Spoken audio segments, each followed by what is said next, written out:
ప్రపంచ దేశాలన్నీ ఈ దినం మట్టల ఆదివారం, తెలుగులో, ఇంగ్లీష్లో పామ్ సండే అని ఈ దినాన్ని ఓ ప్రత్యేకమైన దినంగా ప్రపంచ క్రైస్తవ భక్త కోటి ఈ దినాన్ని ఆచరిస్తూ ఉన్నారు.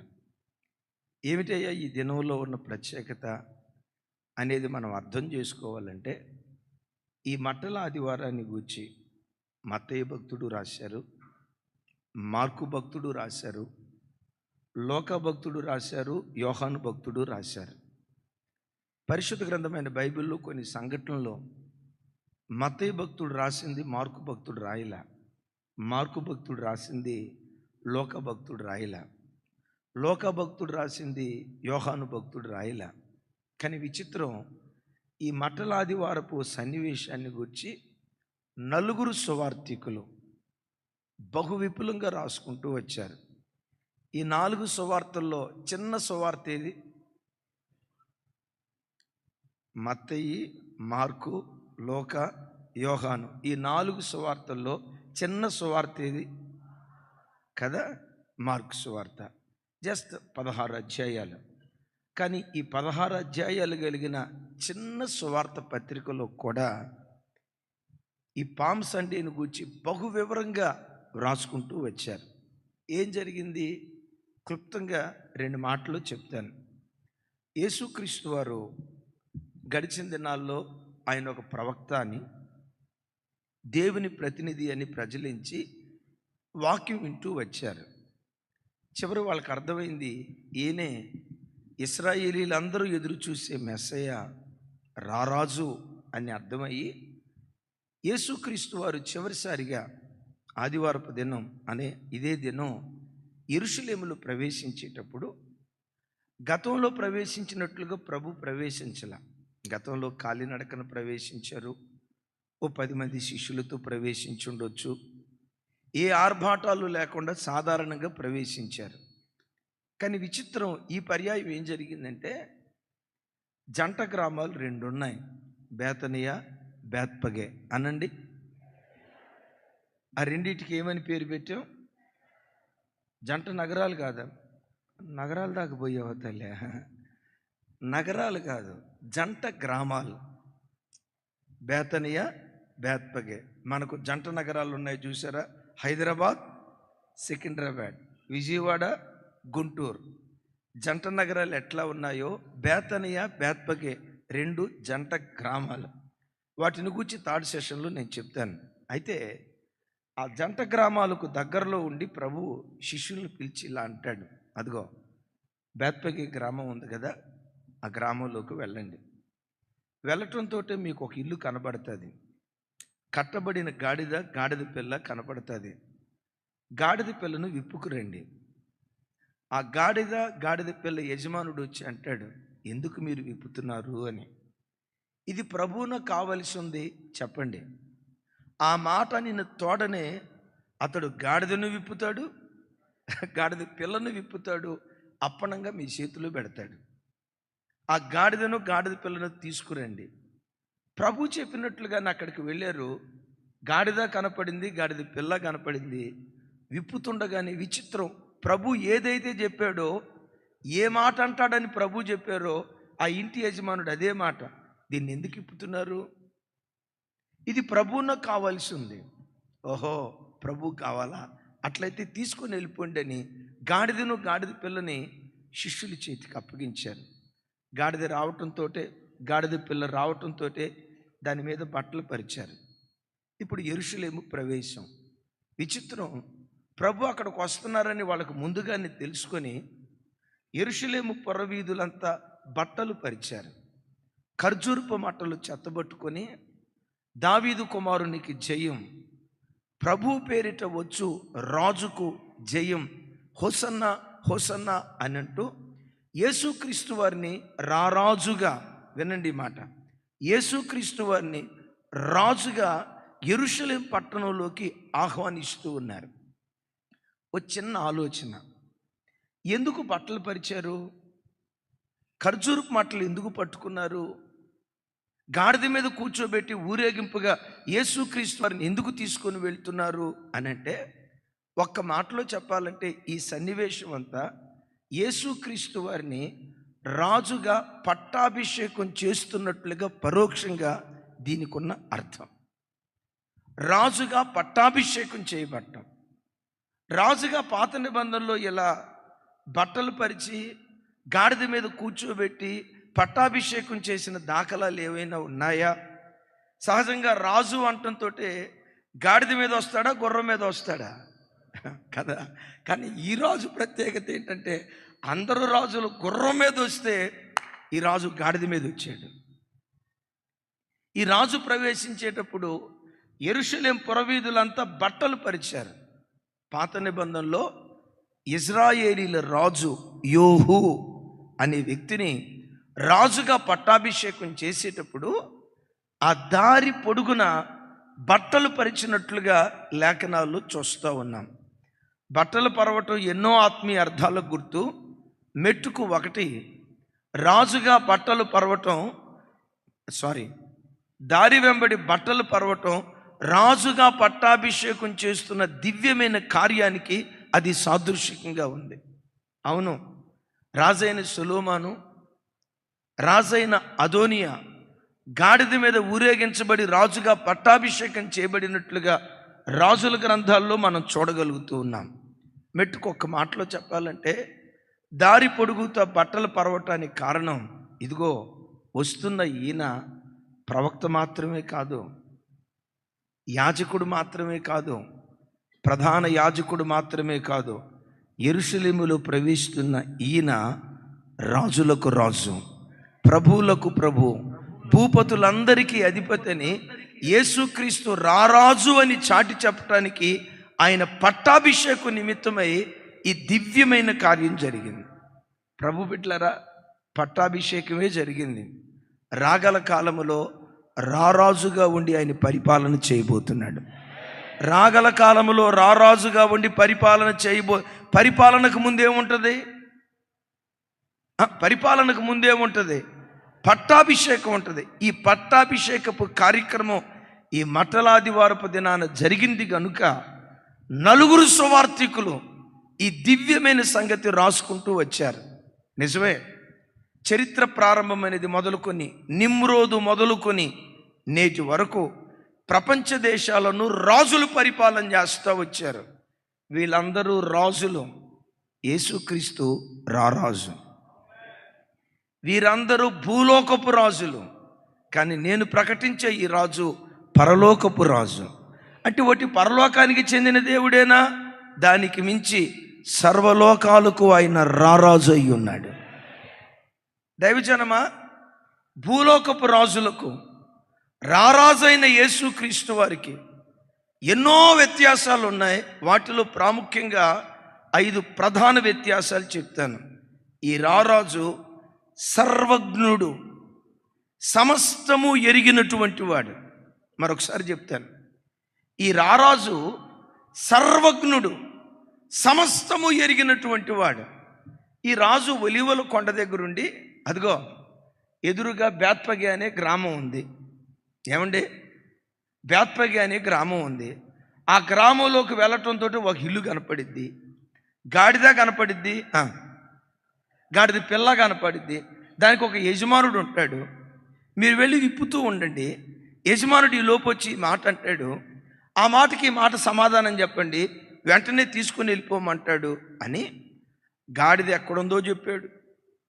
గాడిద ఏ ఇంటి దగ్గర ఉందో చెప్పాడు. అది కట్టబడిందో, మీరు తెరవాలి నోరు, అది కట్టబడిందో అది విప్పబడిందో చెప్పాడు. విచిత్రం, ఆ గాడిదకి పిల్లలు ఉన్నారో లేరో కూడా చెప్పాడు. విన్నారా? ఆ గాడిద పిల్లల వివరాలు చెప్పాడు. యజమానుడు ఏమంటాడో చెప్పాడు. నేనంట ఇక్కడుండి అక్కడెక్కడో సంగతులు ఎలా చెప్పగలిగాడు? సర్వజ్ఞుడు.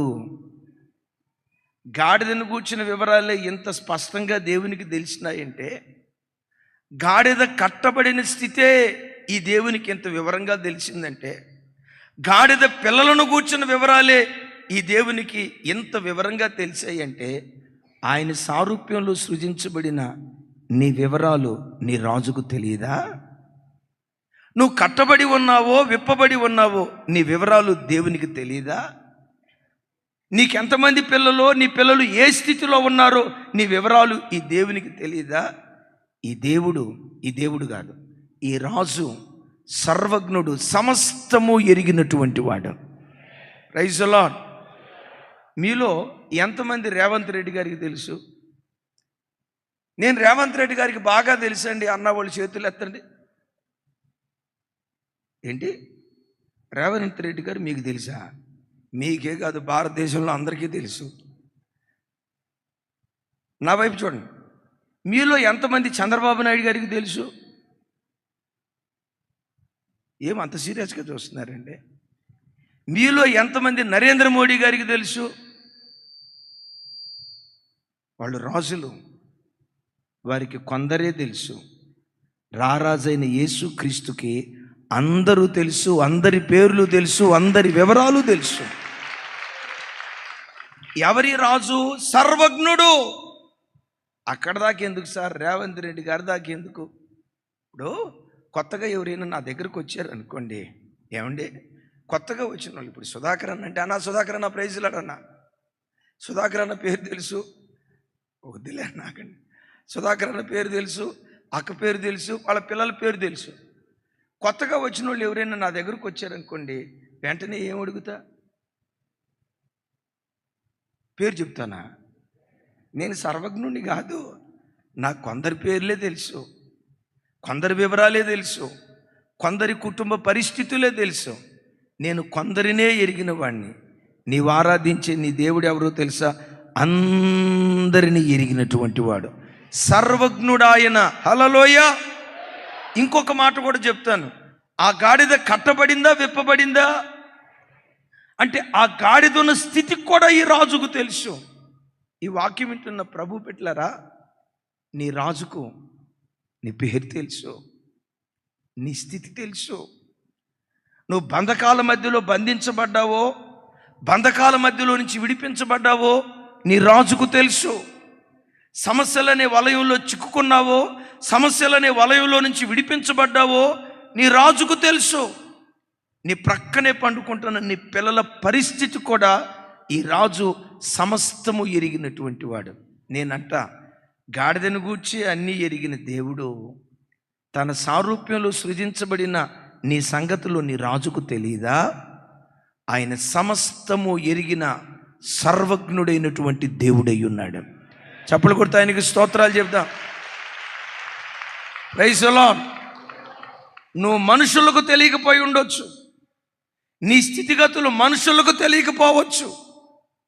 నీవు ఏ స్థితిలో ఉన్నావో, నీ కుటుంబం ఏ స్థితిలో ఉందో, నీ పిల్లలు ఏ స్థితిలో ఉన్నారో నీ స్థితిగతులు మనుషులకు తెలియకపోవచ్చు.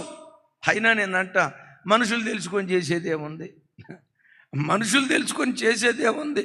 ఏదన్నా కష్టం వస్తే అయ్యో పాపం అట్టా జరిగిందా అని కొంతమంది సానుభూతి వ్యక్తం చేస్తారు.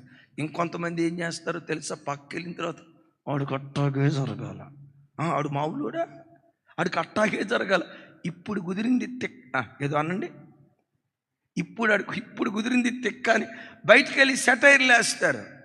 నీ రాజు సెటైర్లు వేసేవాడు కాదు, నీ రాజు బయటికి వెళ్ళి నవ్వేవాడు కాదు, వికిలిగా మాట్లాడేవాడు కాదు. ఈ రాజు నీ యావత్ బాధలో నీతో కూడా బాధనుందే మనసున్న మహా గొప్ప రాజు. ఈ రాజు సర్వజ్ఞుడు అంటాడు. శిష్యులారా, అడుగుతున్నారు శిష్యులు, అయ్యా పస్కా ఎక్కడ సిద్ధపరుద్దాం అని అంటే ప్రభు అంటారు, మీరు పట్టణంలోకి వెళ్ళినప్పుడు మీరు వెళ్తుండగా ఒక ఆయన నీళ్ళకొండ తీసుకొని వస్తాడు. వెళ్ళి అడగండి, ప్రభు మీ ఇంటి మీద పస్కా భుజించాలనుకున్నాడు, సిద్ధపరచండి అని చెప్తే మారు మాట మాట్లాడకుండా పట్టణంలోకి వెళ్ళారు. అప్పుడే నీళ్ళకొండ తీసుకొని ఒక ఆయన ఎదురు వస్తున్నాడు.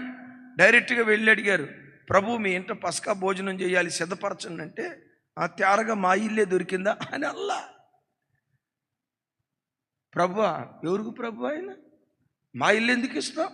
ప్రభువా, మా గాడిదని ఎందుకు ఇస్తాం? మళ్ళీ వీళ్ళు అడిగింది గాడిద పిల్లనైతే ఆ ఇంటి యజమానుడు ఏం చేశాడో తెలుసా? గాడిద పిల్లనిచ్చాడు. కొంచెం గట్టిగానండి, కొంచెం గట్టిగా. ఎందుకో తెలుసా? ఈ దేవుడు సర్వజ్ఞుడు. ఈయన సర్వజ్ఞుడు. ఆ సర్వజ్ఞుడైన దేవుని ఎదుట సంఘం ఎలా బ్రతకాలో ఒక మాట చెప్తా. రాత్రి అంతా వల వేశాడు. అద్భుతం. పుట్టింది మచిలీపట్నంలో. చిన్నప్పటి మచిలీపట్నం అంటే ఈ మచిలీపట్నం అనుకునేరు గాక, బేత్సయిదా. బేత్సయిదా అంటే చేపలపల్లి అని అర్థం. చిన్నప్పటి నుంచి చేపలు పట్టడంలో ఎక్స్పీరియన్స్. కానీ విచిత్రం, ఆ రోజు రాత్రి అంతా వల వేసిన ఒక చేప కూడా పడలా. నిరాశ నిస్పృహతుల మధ్యలో ఉన్నాడు. అప్పుడే ప్రభు వచ్చి అంటాడు, పేతురు, సిమోను, నీ దోనె ఇంకొంచెం లోతుకు నడిపించి వలవేయి. ఏలినవాడా, రాత్రంతా ప్రయాసపడ్డా, ఒక్క చేప కూడా పడలా.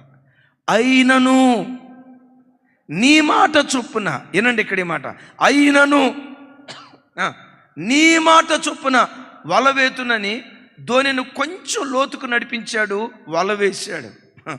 లాగుతూ ఉంటే తిమింగలాలు పడ్డాయో ఏం పడ్డాయో అర్థం కాల. వల పిగిలిపోయి అంతగా చేపలు పడితే ఆ వల లాగిన తర్వాత చేపలు వేస్తే 2 దోణీలు నిండిపోయి అంత చేపలు పడ్డాయట. ఇంత అద్భుతం జరిగిన తర్వాత పేతురు గంతులేయాల, కానీ గంతులేయాల. యేసయ్య పాదాల మీద పడి, పాపాత్ముడనైన నన్ను విడిచిపెట్టి వెళ్ళిపోయా, నేను పాపాత్ముడనయ్యా, పాపాత్ముడైన నన్ను విడిచిపెట్టి వెళ్ళిపోయా అని యేసయ్య పాదాల మీద పడి ఏడుస్తున్నట్లుగా లేఖనాలు చూస్తూ ఉన్నాం. మీరు నాకు టకామని సమాధానం చెప్పండి. అది పాదాల మీద పడి ఏడవలసిన అది పాదాల మీద పడి ఏడవలసిన స్థలమా? అది కూడా కాదు. పాదాల మీద పడి ఏడవలసిన ఏదో అది సిచ్యువేషన్. ఆ ఇంగ్లీష్ రాక, పాదాల మీద పడి ఏడవలసిన సిచ్యువేషనా? నా వైపు చూడ. గంతులేయాల్సిన సిచ్యువేషనా కదా? మరి గంతులేయాల్సిన సిచ్యువేషన్లో పాదాల మీద పడి ఎందుకు ఏడుస్తున్నాడు? ఎందుకు ఏడుస్తున్నాడో చెప్పమంటారా? సముద్రంలో ఎక్కడ చేపలు ఉన్నాయో ఇవన్నీ ఈయనకి తెలిసినాయి అంటే, సముద్రంలో ఉన్న సంగతే దేవునికి తెలిసిందంటే, నా హృదయంలో ఉన్న సంగతి కూడా ఆయనకి తెలిసి ఉండొచ్చుగా.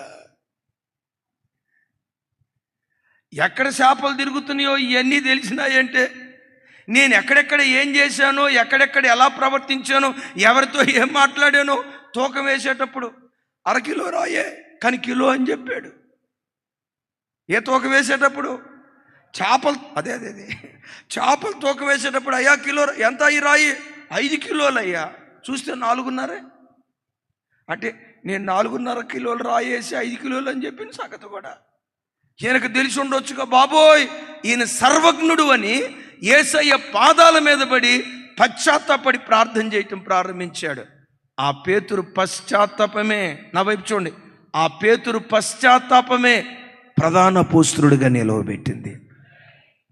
ఈరోజు ఈ వాక్యం వింటున్న బిడ్డలారా, నీ గుండె చప్పుడు దేవునికి తెలుసు, నీ హృదయంలో గూడుగట్టుకున్న బాధ నీ దేవునికి తెలుసు, నీ కుటుంబంలో నువ్వు అనుభవిస్తున్న సమస్యాన్ని దేవునికి తెలుసు.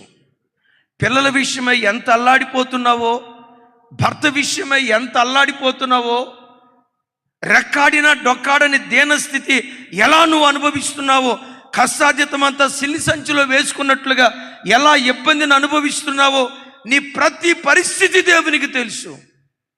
అంత మాత్రమే కాదు, ఎక్కడ కాలు జారేవో, ఎక్కడ దేవునికి ఆయాస్కరంగా బ్రతుకుతున్నావో, ఎక్కడ గాయాలు రేపుతున్నావో, ఎక్కడ దేవునికి దూరం అయిపోయావో, అది కూడా నీ దేవునికి తెలుసు. కానీ ఒక మాట, ఈ రారాజు పాదాలు ఎదుట నీవెవరివో, నీవెక్కడ జారిపోయావో, నీవే స్థితిలో ఉన్నావో, రారాజు అయిన యేసుక్రీస్తు ఎదుట ఆయన పాదాల చెంత సాగిలపడి పశ్చాత్తాపడు. ఆ పశ్చాత్తాపంలో నుండి ప్రధానత్వాన్ని దేవుడు పుట్టిస్తాడు. ఇంకొకసారి మాట చెప్తాను, నీవు చేసింది అమ్మ చూడకపోవచ్చు, నీవు చేసింది భర్త చూడకపోవచ్చు, నీవు చేసింది భార్య చూడకపోవచ్చు, నీవు చేసింది లోకంలో ఏ మనుషుడు చూడకపోవచ్చు. కానీ నీవు ఆరాధించే రారాజు ఉన్నాడే, ఈ రారాజు సర్వజ్ఞుడు. కూర్చోవటం నీ రాజుకు తెలుసు, నీవు లేవటం నీ రాజుకు తెలుసు, నువ్వు పండుకోవటం నీ రాజుకు తెలుసు. మంచం మీద పండుకున్నప్పుడు సెల్ ఫోన్ తీసుకొని ఏం చూసావో నీ రాజుకు తెలుసు. ఇంకొక మాట కూడా చెప్పమంటారా? నీ నోట నుంచి మాట బయలుదేరక మునిపే ఏ మాట రాబోతుందో కూడా నీ రాజుకు తెలుసు. ఏ మాట ఇది? నీ నోట నుంచి మాట రాక మునిపే ఏ మాట రాబోతుందో. ప్రజలందరూ నోట నుంచి మాట బయటకు వచ్చిన తర్వాత ఈ మాట అన్నాడు, ఈ మాట అన్నాడు, ఈ మాట అన్నాడు అని అంటారే. నీ రాజు ఎవరో తెలుసా? మాట నోట నుంచి రాకమునిపే హృదయంలో ఉన్న మాట కూడా ఎరిగిన రారాజు ఈ రాజు. నీవు తెలుసు, నీ స్థితి తెలుసు, నీవు అనుభవిస్తున్న బాధ తెలుసు, నువ్వు జారిన స్థితి తెలుసు. ఈయన సర్వజ్ఞుడు అని ఆయన పాదాలు ఎదుట నువ్వు పశ్చాత్తాపడగలిగితే ఆ పశ్చాత్తాపమే పేతురును ప్రధాన అపోస్తలుడుగా మార్చింది. యేసయ్యకు మహిమ కలుగును గాక. రైట్. ఈ గాడిద మీద ఊరేగుతూ వస్తున్న ఈ రాజు ఎవరు? జకర్య గ్రంథకర్త అంటాడు నీతికి రాజు అంటాడు. చెప్పండి ఒకసారి, ఈ రాజు ఎవరు? ఏమంటే కాకతీయ రాజుల పేరు విన్నారు, విజయనగరం రాజుల పేర్లు విన్నారు, ఓరుగలు రాజు పేరు విన్నారు. నీతికి రాజు అనే పేరు వహించిన వాళ్ళని ఎక్కడైనా చూసారా? ఈ సృష్టిలో ఒక ఆయన ఉన్నాడు, ఆయన నీతికి రాజు. పెద్దగా చెప్తాం ఆమేన్. దేనికి రాజు? నీతికి నిలువుటద్దం ఈ రాజు, నీతి న్యాయాలకు నిలువుటద్దం ఈ రాజు. లోకపు రాజులు ఉన్నారే, అందరూ అనను 190% పైగా నీతి లేని రాజులే. బైబిల్లో కొందరు రాజులు ఉన్నారు, ఒక రాజుకు 1000 మంది భార్యలు. హల్లెలూయా. నా ఎవరురా, నా వైపు చూడాలి, ఎంతమంది అంటే 1000 మంది భార్యలు ఉండటం నీతి కలిగిన రాజు అందామా, నీతి లేని రాజు అందామా? సరే మీరేమంటారో అనండి, నేనైతే ప్రస్తుతం అంటలేదు అన్నమాట. ఇంకొక రాజుకు 100 మంది భార్యలు, ఇంకొక రాజుకి 49 మంది భార్యలు. అక్కడ పెద్ద ఇల్లు, ఇక్కడ చిన్న ఇల్లు, ఈ రెండు సరిపోకుండా మధ్యలో 3వ ఇల్లు. కానీ ఏమని ఊరేగాడు తెలుసా? రాజాతి రాజా, రాజమార్తాండ, రాజ గంభీర అని ఊరేగారు. నీతి లేని వాళ్ళు కానీ రాజులుగా ఊరేగారు. నా రాజు ఎలాంటి వాడో తెలుసా? నా రాజుకు అక్కడొక ఇల్లు, ఎక్కడొక ఇల్లు, మధ్యలో ఒక ఇల్లు లేదు. చిన్న ఆవిడ, పెద్ద ఆవిడ, మధ్యలో ఇంకొక ఆవిడ లేదు. ఈ రాజు నీతి ఏంటో తెలుసా? మోహపు చూపు నేరం. ఒక స్త్రీని మోహంతో చూసిన వాడు అప్పుడే ఆవిడతో తప్పు చేశాడు అని ఇంత గొప్ప నీతి విలువ ప్రపంచానికి నేర్పిన నీతి కలిగిన రాజు. Praise the lord. ప్రపంచానికి నీతి నేర్పిన నీతి కలిగిన రాజు. లోకంలో ఏ రాజు అయినా, ప్రపంచ చరిత్ర గమనించండి, ప్రపంచంలో జరిగిన కార్యాలు గమనించండి, లోకంలో ఏ రాజు అయినా నీతి లేని కార్యక్రమాలు చేశాడు. బైబిల్లో ఒక ఆయన ఉన్నాడు, హేరోదు రాజు అనండి. ఎంత పుణ్యాత్ముడో తెలుసా? తమ్ముడిని చంపి తమ్ముడు భార్యను తన భార్యగా చేసుకున్నాడు. నీతి కలిగిన రాజా, నీతి లేని రాజా? ఎవరిని చంపాడు?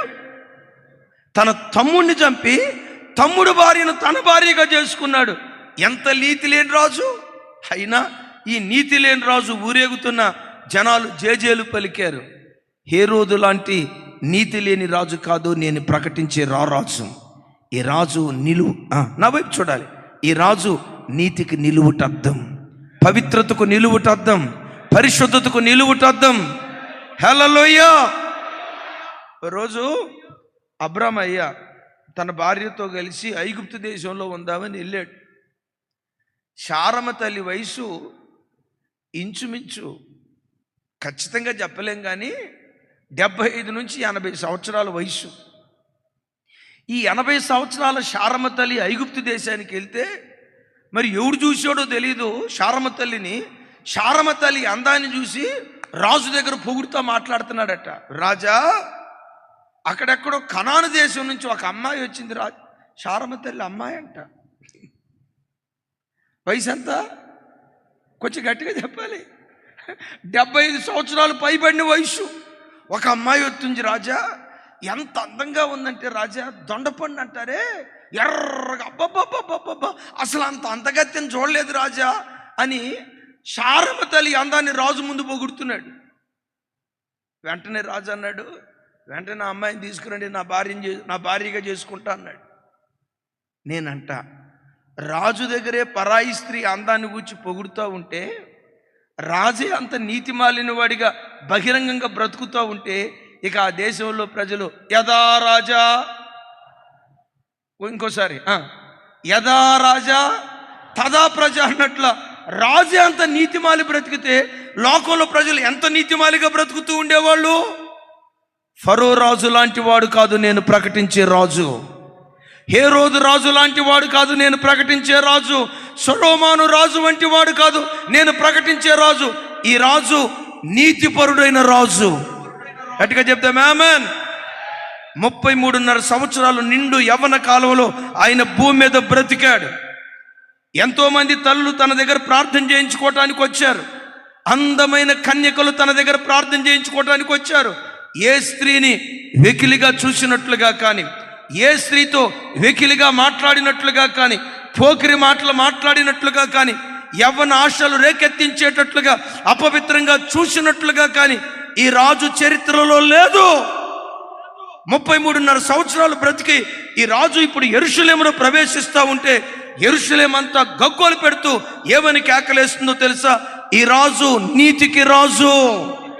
గతంలో ఎంతో మంది రాజులు పరిపాలన చేశారు నీతి లేని రాజులుగా, అక్రమ కార్యాలు చేస్తూ, వ్యభిచార కార్యక్రమాలు చేస్తూ, మేము చేస్తే సంసారం, ఇంకొకటి చేస్తే వ్యభిచారం అని విచ్చలవిడిగా బ్రతికిన రాజులు ఉన్నారు.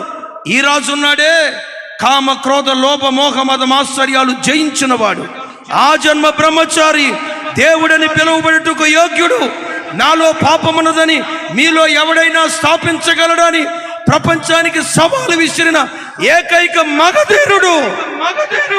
ఈ రాజును 33.5 సంవత్సరాలు మేము గమనించాం. ఆయన నడక పడక హావభావాలు చూపు ప్రతిదీ మేము గమనించాం. ఈయన మాటలో అపవిత్రత లేదు, ఈయన చూపులో అపవిత్రత లేదు. ఈ రాజును గురించి వాక్యం ఏమంటుందో తెలుసా? దుష్టత్వమును చూడలేని నిష్కలంకమైన కన్నులు గలవాడు. వెతకండి, ఇలాంటి రారాజు ఎక్కడైనా ఉన్నారా? ఇలాంటి నీతి కలిగిన రాజు ఎక్కడైనా ఉన్నారా? ఇలాంటి పరిశుద్ధుడైన రాజు ఎక్కడైనా ఉన్నారా అని వెతికితే ఈ వెతుకులాటలో ఒకే ఒక్క దేవుడు కనపడతాడు. ఆ ఒక్క దేవుడే నేను ప్రకటించే నజరేయుడైన యేసుక్రీస్తు. చప్పట్లు కొడుతూ ఆయనకి స్తోత్రాలు చెప్దాం. ఈ రాజు నీతి కలిగిన రాజు. మీరు ఈ మధ్య చాలా చోట్ల వినుంటారు, ఈయన మాకు మినిస్టర్ అయితే బాగుండు, ఈయన మాకు ఎమ్మెల్యే అయితే బాగుండు అని. దేశం కొంతమందిని ఎమ్మెల్యేలుగా, మినిస్టర్లుగా, అంటే మానవ భాషలో చెప్పాలంటే రాజులుగా ఎన్నుకుంటే, పవిత్ర దేవాలయంగా పిలువబడుతున్న పార్లమెంటు భవన్లో కూర్చొని, నేను వాళ్ళని విమర్శించట్లా, మీరు విన్న సంగతి నేను విన్న సంగతి, దేవాలయంగా పిలువబడుతున్న అసెంబ్లీలో కూర్చొని, దేవాలయంగా పిలువబడుతున్న పార్లమెంటు భవన్లో కూర్చొని ఎంపీలు ఎమ్మెల్యేలు ఫోన్ ఆన్ చేసి పార్లమెంటు భవన్లో పోర్నోగ్రఫీ వీడియోలు చూశారట. పార్లమెంట్ సమావేశాలు ఎందుకు? దేశ ప్రజల సమస్యలు పరిష్కరించడానికి. ఈ ప్రాంతంలో ఈ సమస్య ఉందయ్యా పరిష్కరించండి, ఆ ప్రాంతంలో పలానా సమస్య ఉందయ్యా పరిష్కరించండి అని ప్రజల సమస్యలు పరిష్కరించడానికి పార్లమెంటు భవన్, అసెంబ్లీ ఏర్పాటు చేస్తే ప్రజలు ఎన్నుకున్న రాజులు పార్లమెంటు భవన్లో కూర్చొని, పవిత్ర దేవాలయంగా పిలువబడుతున్న ఆ స్థలంలో కూర్చొని పోర్నోగ్రఫీ వీడియోలు చూశారట. ఈ రాజులు ఎలాంటి వాళ్ళు? ఈ రాజు లాంటి వాడు కాదు నీ యేసురాజు. ఈ రాజు లాంటి వాడు కాదు నీవు ఆరాధించే రాజు. ఈ రాజు నీతికి రాజు. ఎంత నీతిపరుడు సార్, ఎంత నీతిపరుడు! వ్యభిచరించవద్దని ధర్మశాస్త్రం మీతో చెప్పిన మాట, మీతో చెప్పిన సంగతి మీరు ఎరుగుదురు కదా. నేను మీతో చెప్పున్నదేమనగా, ఈ స్టాండర్డ్ చూడండి, ఈ రాజు నీతి విలువ చూడండి. నేను మీతో చెప్పున్నదేమనగా, ఒక స్త్రీని మోహంతో చూచిన వాడు అప్పుడే ఆవిడతో వ్యభిచరించి ఉన్నాడు. మీ చూపులో కూడా పాపం ఉండకూడదు. తనను ఆరాధించే ప్రజల చూపులో కూడా పాపం ఉండకూడదని ఈయన కోరుకున్నాడంటే, తన దగ్గరకు వచ్చిన ప్రజలు అంత నీతిగా బ్రతకాలని కోరుకున్నాడంటే ఆయన ఇంకెంత నీతిపరుడై ఉంటాడు కదా. గతంలో చెప్పాను, షాద్ నగర్ అని ఎయిర్పోర్టుకు దగ్గర వైశ్య కుటుంబం నుంచి ఒక ఆయన రక్షించబడ్డు. రాజమండ్రి ఆయన పేరు డేవిడ్. ఆ దైవజనులు ఒకసారి వాళ్ళ సంఘంలో వాక్యం చెప్పడానికి నన్ను ఆహ్వానిస్తే 4-5 సంవత్సరాల క్రితం వెళ్ళాను. మధ్యాహ్నం పూట ఆయన సాక్ష్యం చెప్తూ, మీ వైశ్య కులమండి, యేసు ప్రభు అంటే నాకు అసలు ఇష్టం ఉండేది కాదండి, ఆ పేరెత్తిన అసహించుకునేవాడినండి. మీ వైశ్యాసు మాకున్న సాంప్రదాయాలను బట్టి ఆ పేరెత్తటానికి కూడా ఇష్టపడేవాళ్ళం కాదు. ఇష్టపడకపోగా యేసుక్రీస్తు అంటే తక్కువ జాతివాడు, నీతి విలువలు లేనోడు, నిమ్న జాతివాడు అని నేను అనుకుంటూ ఉండేవాడిని. వివాహమైన తర్వాత నేను ఏ దేవుణ్ణి ఇష్టపడినో ఆ దేవుణ్ణి ఇష్టపడే స్త్రీ నా జీవితంలో భారీగా వచ్చింది. పెళ్ళికి ముందు తెలిస్తే చేసుకునేవాడిని కాదు. పెళ్ళైన తర్వాత తెలిసింది ఆవిడకి యేసు ప్రభు అంటే ఇష్టమని. ఏమీ చేయలేక బలవంతంగా కాపురం చేస్తున్నాను. కానీ నా భార్య ప్రవర్తన చూస్తున్నా, నా భార్య మాట తీరు చూస్తున్నా, నా భార్య నడక పడక హావభావాలు చూస్తున్నా. నా భార్య ప్రవర్తన లోకములో ఉన్న స్త్రీల ప్రవర్తన కంటే ఒక ప్రత్యేకమైన ప్రవర్తన. వెకిలి మాటలు మాట్లాడేది కాదు, ఇంట్లో గొడవ దిగేది కాదు, అత్తమామలతో కొట్లాడకి దిగేది కాదు, ఒక సాత్వికురాలుగా బ్రతుకుతూ ఉండేది. మేము డిస్కషన్ చేసుకునేవాళ్ళం. ఏంటి నా భార్య యశ్వా, ఏంటి నా భార్య ఇంత దీనత్వంగా, ఏంటి ఈ అమ్మాయి ప్రత్యేకత, మేము మాట్లాడుకుంటూ ఉండేవాళ్ళం. ఓహో, మేబీ ఈ అమ్మాయి ఇంత నీతిగా ఇంత మంచిగా ఉందంటే ఈ అమ్మాయి ఆరాధించే దేవుడు ఇంకెంత మంచిగా ఉంటాడో కదా అని ఎందుకు ఒకరోజు బైబిల్ చదవాలని నాకు అనిపించింది. బైబిల్ చదువుదామని బైబిల్ తెరిచి అప్రయత్నంగా ఈ మాట నేను చదివా. వ్యభిచరించవద్దని ధర్మశాస్త్రం మీతో చెప్పిన మాట మీరు ఎరుగుదురు కదా, నేను మీతో చెప్పినదేమనగా, ఒక స్త్రీని మోహంతో చూచినవాడు అప్పుడే ఆవిడతో తప్పు చేశాడు, చూపు ద్వారా కూడా పాపం చేయకూడదు అని దేవుడు భక్త కోటికి రాసిన మాట మత్తయి భక్తుడు రాశాడు. నేను ఆ మాట చదివి, అరే తన దగ్గరకు వచ్చే ప్రజలే చూపులో కూడా పాపం చేయకూడదు, ఇంత పవిత్రంగా బ్రతకాలి అని తన ప్రజలకు చెప్పాడంటే అసలు ఈ దేవుడు ఇంకెంత పవిత్రమైన వాడు కదా అని ఆ ఒక్క మాటను బట్టి బైబిల్ చదవటం ప్రారంభించా.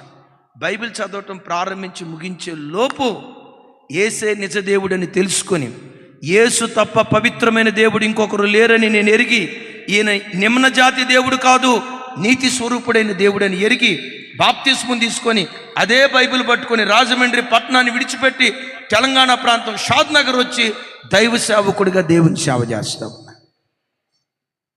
అయ్యా, యేసు ప్రభును నువ్వు దేవుడికి అంగీకరించడానికి ఏ అద్భుతం జరిగింది? అద్భుతాలు కాదయ్యా, అద్భుతాలకు మించి ఆయనే ఒక అద్భుతం. అద్భుతాలకు మించి ఆయనే ఒక అద్భుతం. ఏంటైన అద్భుతం? నీతికి రాజు. పెద్దగా చెప్తాం ఆమేన్.